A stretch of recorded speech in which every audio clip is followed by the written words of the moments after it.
జనగామ జిల్లా లింగాలగనపురం మండలంలో రజాక సంఘం ఆధ్వర్యంలో తెలంగాణ వీరవనిత చాకలి ఐలమ్మ 40వ వర్ధంతిని ఘనంగా జరుపుకున్నారు. ఈ సందర్భంలో ఎస్ఐ బండి శ్రవణ్ కుమార్, డిప్యూటీ తహసీల్దార్ అబ్దుల్ షకీర్, ఎంపీడీఓ రఘురామకృష్ణ వీరనారి ఐలమ్మ విగ్రహానికి పూలమాలలు వేసి నివాళులర్పించారు. రజాక సంఘం రాష్ట్ర ఉపాధ్యక్షులు ఎదునూరి వీరన్న మాట్లాడారు.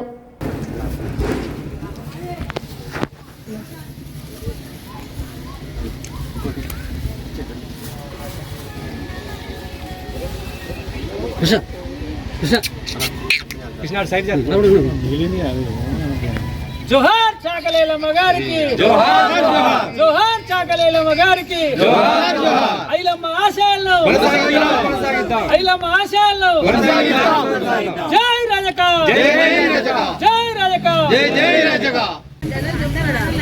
ఇద్దాం ఇద్దాం ఇద్దాం మధ్యదా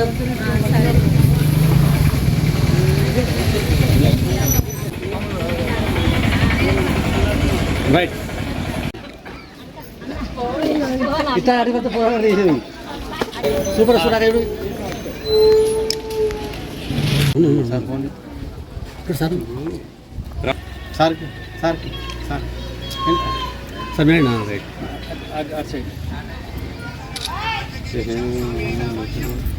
నాకు అట్లా పట్టుకున్నా రైట్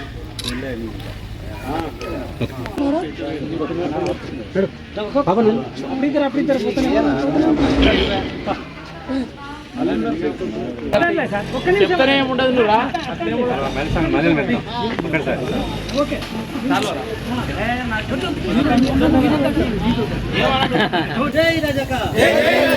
కొనసాగిస్తాం కొనసాగిస్తాం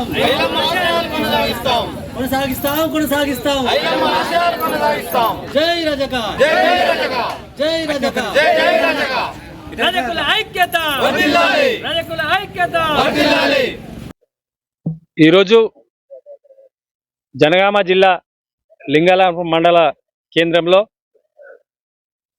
వీరనారి చాకలి ఐలమ్మ 40వ వర్ధంతిని పురస్కరించుకొని మా కుల పెద్ద మనుషులు ఏదునూరు నరసింహులు, దేవరకొండ శంకరయ్య గారి అధ్యక్షతన జరుగుతున్న ఇటు సమావేశానికి హాజరైనటువంటి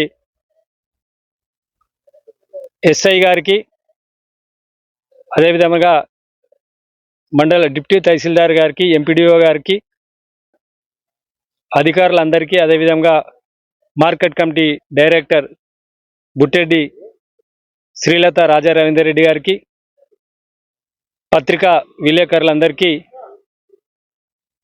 స్వాగతం సుస్వాగతం. భూమి కోసం, భుక్తి కోసం, వెట్టి చాకిరి విముక్తి కోసం ఆ రోజులనే దోపిడీ కొరకు ఐలమ్మ గారు ఎదురుగా తప్ప ఏదో ఆస్తులను కూడబెట్టాలనో వేరే విధం కాదు. ఆ రోజున విష్ణు రామచంద్రారెడ్డి గారి నిరంకుశ పాలనకు ఒక మహిళ అయ్యుండి కూడా పోరాట చేయడం, అదేవిధంగా ఐలమ్మ గారు మా చాకలి కులంలో పుట్టడం మా అందరికి కూడా, మా జాతికే గర్వించదగ్గ విషయం. ఈరోజు ప్రభుత్వాలు రజకులకు సరైన న్యాయం ఇప్పటి వరకు కూడా చేయడం లేదు. అందుకని మేము రజకులం అందరం కూడా ఏకతాటి వచ్చి ఐలమ్మ వారిలాగా పోరాటం చేయవలసినటువంటి సంవత్సరాల్లో 18 రాష్ట్రాల్లో రజకులు ఎస్సీగా ఉండి 11 రాష్ట్రాల్లో బీసీగా ఉండడం వల్ల, అందులో ఉమ్మడి తెలంగాణ ఆంధ్రాలో బీసీలుగా ఉండడం వల్ల రాజకీయంగా ఎదగలేకపోతున్నాం.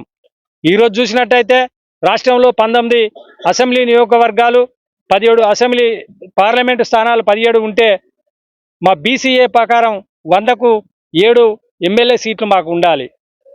ఆ విధంగా చూస్తే 119 స్థానాల్లో మాకు 9 నుంచి 10 బీసీఏ కులాలకు చెందిన వారు ఎమ్మెల్యేలుగా అసెంబ్లీలో కూర్చోవలసిన అవసరం రాజ్యాంగ పరంగా ఉన్నప్పటికీ ఈ కులాల నుండి ఒక్కరు కూడా లేకపోవడం మా సమస్యలను పరిష్కరించడంలో ప్రభుత్వాలు విఫలమవుతున్నాయి. కావున మనం రజకులం బీసీఏ నుండి ఎస్సీలో చేర్చడం కొరకు త్వరలో మా రాష్ట్ర అధ్యక్షులు గోపిరాజక్క గారి ఆదేశానుసారం పాలకుర్తి నుంచి హైదరాబాద్ వరకు పాదయాత్ర త్వరలోనే ప్రకటిస్తామని తెలియజేస్తూ ముగిస్తున్నాను. జై హింద్, జై తెలంగాణ, జై రాజక.